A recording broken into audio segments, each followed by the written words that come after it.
This is Will with LearnChess101.com. I have a quick lesson for you. It shouldn't be longer than 2 minutes. And it's a really great lesson on what happens when a small mistake turns into a very big mistake. So you're going to see here the light player captures the bishop.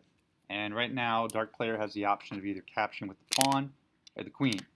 Now take a second to think about what you would do. I'll show you what happened in this game is the pawn capture. And this was a big mistake because it now leaves the king very vulnerable here, essentially trapped. And instead of bringing the queen out to protect him, there's just nothing there, and he's basically like just trapped. So you see here now the opponent moves the the bishop in, and then the dark player moves the rook to the side to protect it.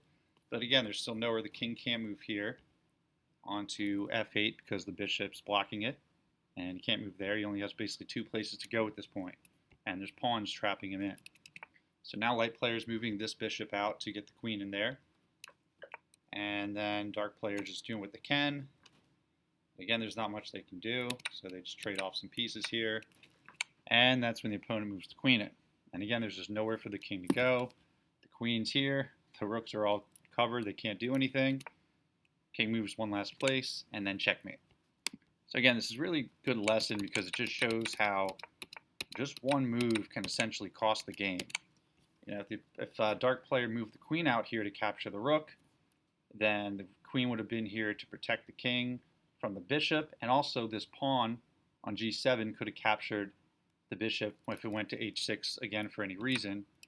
But instead, it just let a trap king. So it's a really good thing to pay attention to, just to be mindful of what certain captures will lead to a couple moves ahead. For beginners, I know it's a little more tough. If you've been playing a little bit longer, it's something that starts to become more naturally, just to anticipate the different moves and just kind of be aware of how each piece will make a difference where it is on the board.